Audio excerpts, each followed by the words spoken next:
कसला वास यायला लागलाय? व्हेजच बनवते ना नक्की? तुमच्या घरी खूपच पाहुणे येतात ना? ते दंगा व्हायला लागले. याच्या पप्पांना झोपले असं जागे होता, ते एवढं डिस्टर्ब व्हायला लागले. थोडा आवाज कमी करा म्हणा. मी तर आधी सांगितलेलं मोटर ते जायचं की तुम्हालाच भरून द्यायचंय.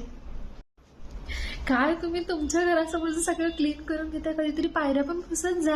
हा, काय झालं? मम्मी मेन गेटचं कुलूप लावून जायचं विसरली? जरा हळू चालत जा ना. असं धप धप धप धप आवाज येते आम्हाला. असं वाटतं की छतच खाली पडेल का काय आता. ते कपडे असं समोर टाकू नका, ते काय होते सगळं घराचा शो जाते. हा, टेरेस तर मोठं आहे म्हणा, पण कसं होतंय ना, ते वरती सगळं कार्यक्रम केला तर सगळं घाण होणार. किती कचरा होते बरं. ते गॅस लावल्यानंतर त्याचं काळं काळं सगळं होणार, तेलाचे डाग होणार, ते कोण स्वच्छ करणार? त्याचे पप्पा तरी नाही म्हणणार, त्याचे पप्पा नाही ऐकणार. हा, 6 तारीख आली म्हटलं. हा, ते रेंट द्यायचं होतं, आठवण करून द्या विसरले असले तर.